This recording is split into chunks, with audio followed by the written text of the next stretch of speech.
ये सरकारी ज़मीन है जैसे, इस पर कब्जा आपका है मगर नाम पे किसके है, ये सरकार के है। या मान लो आपका ये गांव में कोई मकान है जिस पर आप लंबे समय से रह रहे हो मगर इसका आपके पास कोई दस्तावेज नहीं है, एक सरकारी ज़मीन पे बना हुआ है, ठीक है।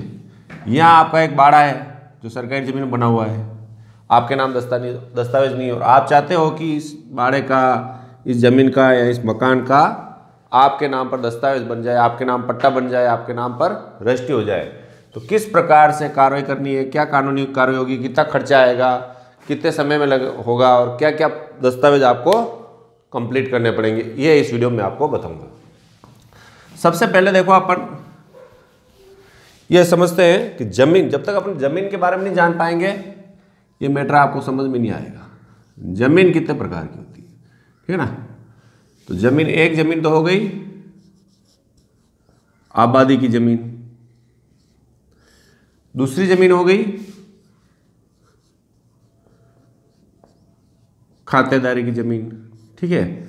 और तीसरी ज़मीन हो गई सरकारी ज़मीन जिसमें क्या आता है, बिला नाम या रास्ता भी आता है, या चरनोट जो गायों के चरने के लिए रखती है। ये मुख्य रूप से 3 प्रकार की ज़मीन होगी। अब आबादी ज़मीन है, आबादी ज़मीन में जैसे गांव की ज़मीन आ गई, इसमें घर बने हुए हैं, कुछ ज़मीन पड़त भी है। खातेदारी ज़मीन कौन सी है, जो किसी व्यक्ति के नाम पे खाते में रिकॉर्ड में दर्ज है, यानी जो रिकॉर्ड में दर्ज है वो तो ऑलरेडी दर्ज है, उसमें सरकारी ज़मीन का कोई विवाद ही नहीं। तीसरी ज़मीन है बिला नाम या रास्ता या चरनोट ज़मीन, जो खेती की ज़मीन है, खेती की ज़मीन। मान लो खेती की ज़मीन ये है, बिला नाम ज़मीन है या चरनोट ज़मीन, इस पर आपका कब्जा है और आप इस ज़मीन को आपके नाम पे कराना चाहते हो, तो क्या प्रक्रिया है। आबादी की ज़मीन है, जैसे आबादी की ज़मीन में यह मकान है आपका बना हुआ, इसको आप आपके नाम पे कराना चाहते हो, या मकान के पास, मकान आपके नाम पे है, इसके पास थोड़ी ज़मीन पड़ी हुई है, ये आप आपके नाम कराना चाहते हो, तो क्या प्रक्रिया है। या आपके मकान के पास आपके एक सरकारी ज़मीन है जिस पर आपने बाड़ा बना रखा है, आपके पालतू पशु बांधने काम आ रहा है, या छोटी मोटी बाड़ी भी लगा रखी है, उस ज़मीन जो आबादी में है उसको आपके नाम कैसे कराओगे। या आपके पास पट्टा भी है, थोड़ी सी ज़मीन और है इसके पास, ये सरकारी ज़मीन है, तो इस ज़मीन को इस ज़मीन में कैसे मिलाओगे और इसकी ज़मीन का भी डॉक्यूमेंट कैसे तैयार करेंगे, ये समझते हैं कि सर आबादी ज़मीन कौन सी होती है, बिना नाम कौन सी होती है, रास्ता कौन सा होता है, ये बताओ। ठीक है, पहले ये समझा देता हूँ मैं आपको। ये जैसे ये गांव है, तो गांव के जो ज़मीन, जो मकान बने होते हैं, उस गांव की कुछ ज़मीन आबादी की ज़मीन होती है जहाँ गांव बसा होता है, उसके आसपास की ज़मीन होती है खेती की ज़मीन। तो आपको कैसे पता चलेगा गांव की आबादी की ज़मीन ये है खेती की, तो इसके लिए आपको क्या करना है, ई मित्र जैसे इस ज़मीन पर आप बैठे हो, ई मित्र वाले से पता कर लो भाई आबादी में आती है या चरनोट है, बिला नाम है, खातेदारी है, क्या है। खातेदारी है तो जिस व्यक्ति के नाम खाते उसी रहेगी, वो आपके नहीं आएगी। आबादी की है तो आबादी की ई मित्र वाला बताता है, ई मित्र वाला नहीं बताता तो कौन बता देगा, पटवारी साहब बता देंगे।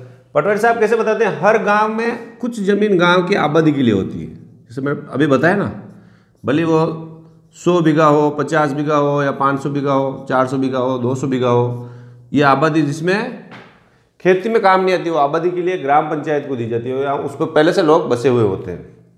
तो ये आज के जो वीडियो में हम बात कर रहे हैं, आपको समझना जरूरी है कि अपन क्या बात कर रहे हैं। आज के वीडियो में बात कर रहे हैं जो आबादी की ज़मीन है, जो आपके नाम पर नहीं है, उस ज़मीन को आपके नाम पर कैसे करना।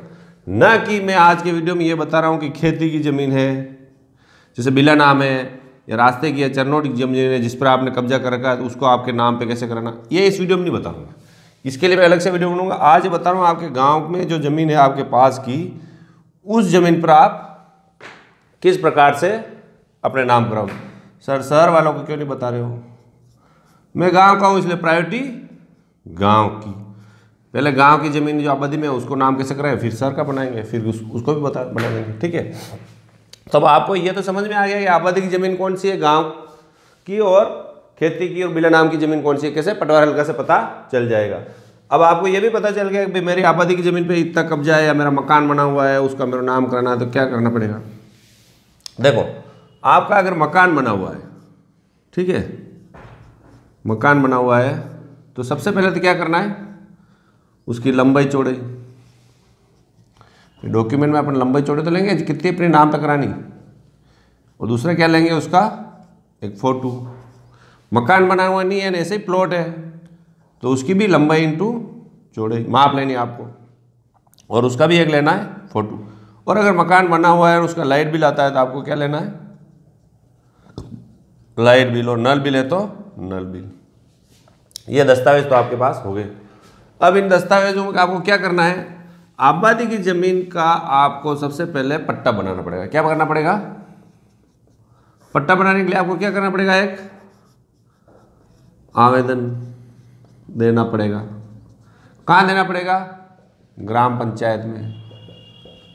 ठीक है सर, ये आवेदन कहाँ से मिलेगा, आवेदन ई मित्र वाले के यहाँ से मिल जाएगा, तहसील कार्यालय मिल जाएगा, जो भी है आपके पास है ऑनलाइन मिल जाएगा ये आवेदन। आप उस आवेदन में क्या होता है, आवेदन में क्या क्या देना होता है, एक तो आपको देना होता है शपथ पत्र। शपथ पत्र में क्या लिखना होता है, जैसे आपका नाम लिखना होता है कि मेरा नाम ये है, पिताजी के नाम में शपथ पूर्वक कथन करता हूँ कि मेरी जो ज़मीन है इसकी लंबाई चौड़ाई ये है, इतने वर्षों से मेरा इस पर कब्जा है। इसमें आप से कम 12 वर्ष इससे ज़्यादा कब्जा होना चाहिए। ये नहीं कि आज कब्जा किया ना आज ही पट्टा बना लो, ऐसा नहीं होगा। ये आपने बता दिया, आपने शपथ पत्र दे दिया। उसके साथ इसमें यह भी लिखना होता है कि इस ज़मीन का मेरे अलावा और किसी व्यक्ति का कब्जा नहीं है और न ही कोई व्यक्ति इस ज़मीन का मालिक है।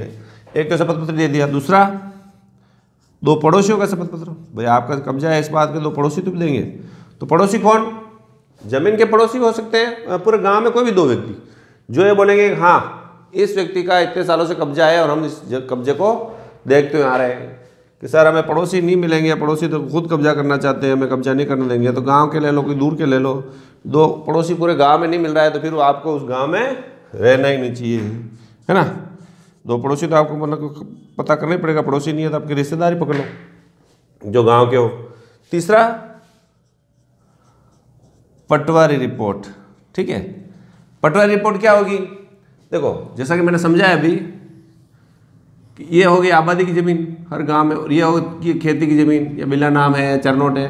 तो पटवारी लिख के देगा कि ये ज़मीन आपकी आबादी में है। पटवारी आपका कब्जा नहीं लिखेगा, उसको क्या पता कि आपका कब्जा है। पटवारी तो नए नए आते रहते जाते रहते, कितने सालों से कब्जा, पटवारी ये नहीं लिखा। पटवारी सिर्फ ये लिख के देगा कि जिस जमीन का इन्होंने पट्टे के लिए आवेदन किया है वो आबादी में आती है, बस इतना सा चाहिए पटवारी। पटवारी ये लिख देंगे।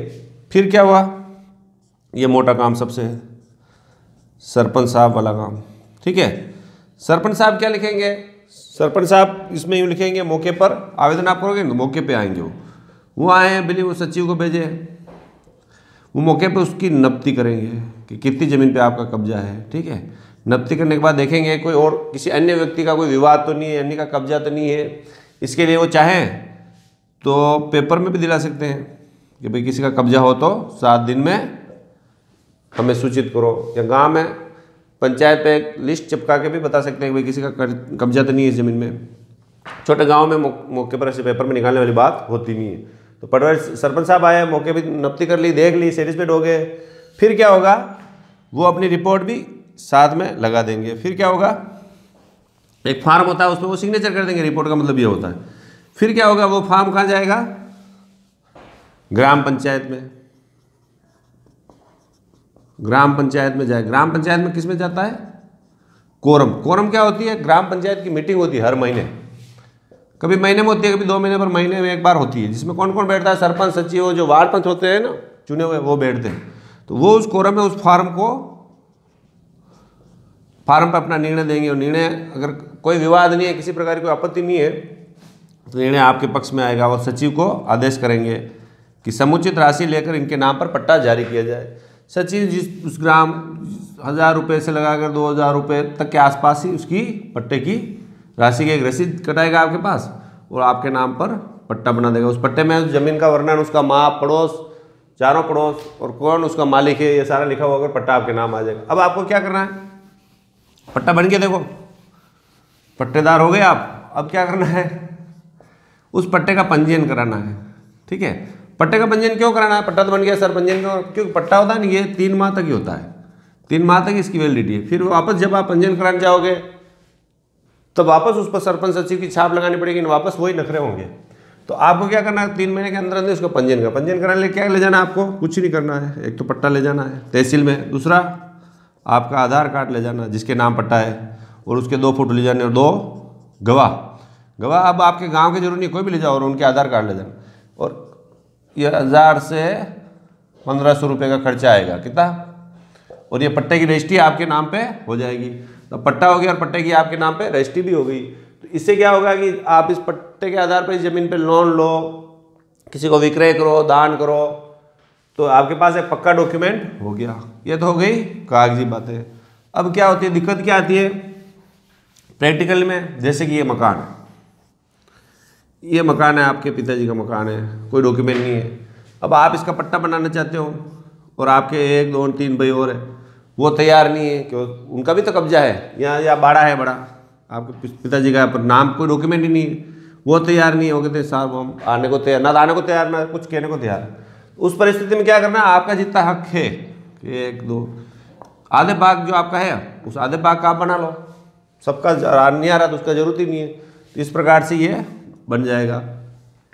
बाकी आधे भाग में उसका कब्जा है कि नहीं है, इसका उसको सूचना दे देंगे। सूचना कैसे, पेपर से भी दे सकते हैं, नोटिस से भी दे सकते हैं ग्राम पंचायत, और ग्राम पंचायत आपके नाम पर पट्टा बना देगी।